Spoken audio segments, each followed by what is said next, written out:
Hey everyone, welcome to Metanoia. My name is Carrie Jane. Thank you for spending this time with me. Today we're going to be talking about November 2023. Recently I posted a video of me writing the 8 Life Path, which is a sticky situation because I wrote about a pandemic before the pandemic. It was hard to release that video, it was hard to make that video, but if you're curious, check it out. And I do hope to be making more videos talking about writing in general, talking about writing Metanoia, as I'm spending a lot more time on Substack now. So please let me know if you have any questions about that. I'd be happy to answer them and maybe even make a Q&A about that if there are enough people, excuse me, enough people curious. I'm gonna try to not cough in this video. I have long COVID and have had a cough for a while, and every day it's a little bit different. And I can feel like my throat kind of like getting, stuffy. So if there's a lot of cut edits, that's why. Bear with me. But getting back on topic, we are coming very close to the new year. And with the new year comes a new cycle, a new personal cycle for all of us. I give personal monthly readings where I go into these cycles. They're on Patreon. If you would be interested in that, please check out the links in the description. So, I think that we're going to gently walk into November. We are coming up fast on the end of the new year, but I think this is a time to be gentle with ourselves, not put too much pressure on our physical bodies, our mental bodies, our emotional bodies. I at least the way I interpret this combination when it comes up, because the number 9 is about endings and shedding and graduation and evolution, and the 7 is this analysis, this is this spiritual, ethereal place, this mental space. I always associate this time with letting go of mental beliefs or mental, self-talk, perspectives, things like that, that are holding us back. And we, I think, are going to hopefully graduate into a manner of existing that allows for space that is conducive to growth. And for many of you are probably aware of the lunar eclipse that we had. A lot of people are saying that this is about letting go. And I think that perhaps we should let that experience show us what it was that we needed to let go. I don't know what that is for you personally, but let's just get into it. I think that this could mean a number of different things. So starting off, we have the number 7, which is wisdom, it's truth, it's knowledge. The 9 is graduation, like I already said. I think a deeper wisdom is an intuition, really, is accessible to us right now, that perhaps we haven't quite experienced this year yet, or we're not even used to in general. So that's the potential of this month. And I think that we need to be willing to slow down enough to get that. And also, when we're being very self-critical of ourselves, we're putting up mental blocks that keep us from that. We need to let stuff like that go as well. So some advice that I have for the month of November. Clean out the garden, winter prep, acknowledge, understand old habits that we have, acknowledge our mental blockages. We are a very stuck people, and I think that making time and space for meditation and being willing to take a mental health day, even though it's not the most convenient thing, will greatly benefit this month. And I cannot let go of the feeling either that it's time for some forgiveness. Now, forgiveness is a very hard thing to do, and it does not mean being totally fine with what people did to us or what circumstances that we found ourselves in. Obviously, we don't want to invite those circumstances back into our life. There's a reason why we have firm boundaries in places, but I think there is a kind of forgiveness that really is just to help us more than the person or thing that did the thing to us. And if you believe in karma, you know that that person is going to watch their life review, and they're not going to be happy with what they saw, but what they can actually now see, that they have that perspective of death and can see things from all angles, and they're no longer separate. They have to live with themselves for eternity. So we don't have to also feel that for eternity. We can just walk away from that and just let people show up in your life in the way that they're capable of. And for some people, that's going to be a very deep capacity, and it's going to be enriching and fulfilling. And for some people, it's just very simple. It's a very shallow capacity, but they're there. And that's what they can do, and leave it at that, and have peace, and move on. Acceptance and forgiveness. Knowledge. Understanding. We have Thanksgiving if you're living in America. I think that the number 9, being this kind of volunteer, philanthropist, humanitarian kind of number, this is a month to be generous if you can.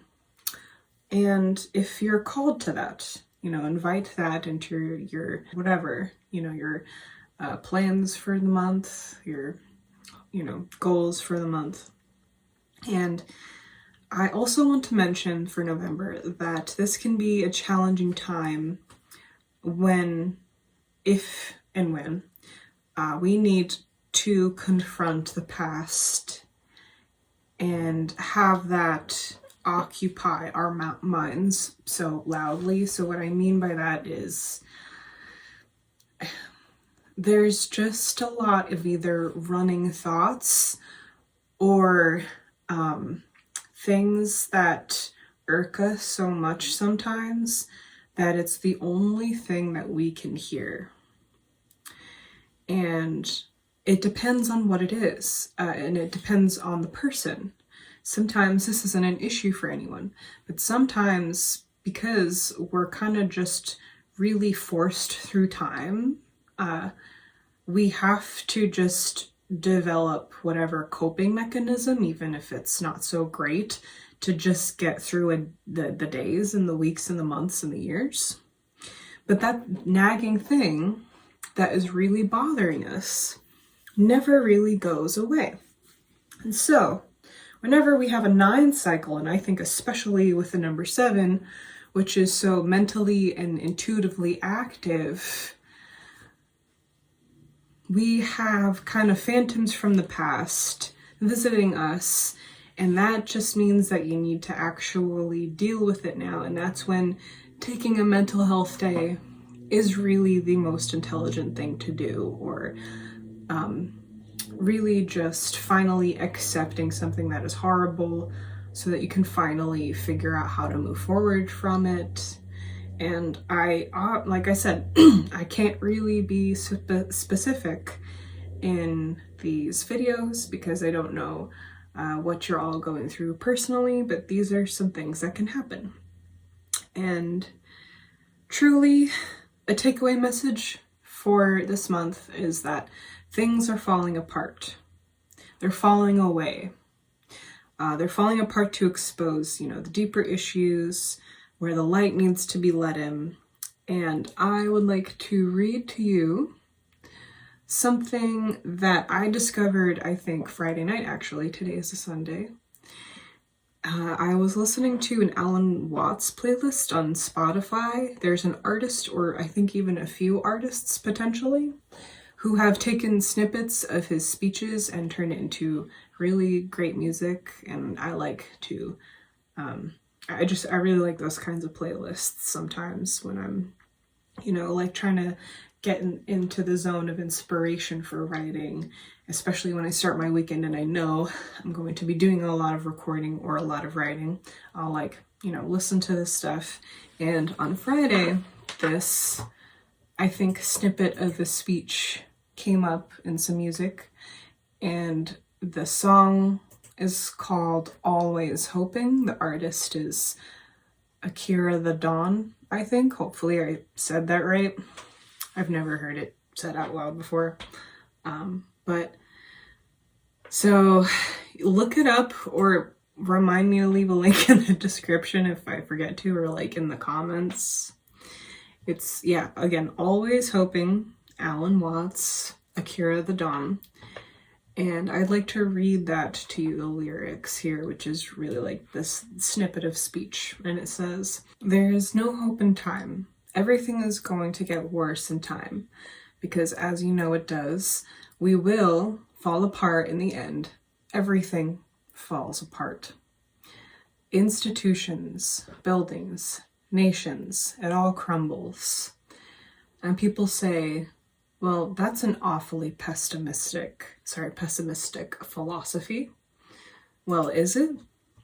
I would rather say that the people who have hope in the future are the miserable people, because they're like donkeys chasing carrots that are dangled before their noses from sticks attached to their collar, and they pursue in vain, always hoping that tomorrow will be the great fix, and therefore are incapable of enjoying themselves today. People who live for the future never get there, because when their plans mature, they are not there to enjoy them. They're the sort of people who spent their lives saving for their old age and tried to teach their children to do the same thing. And therefore, they are incapable of enjoying themselves today."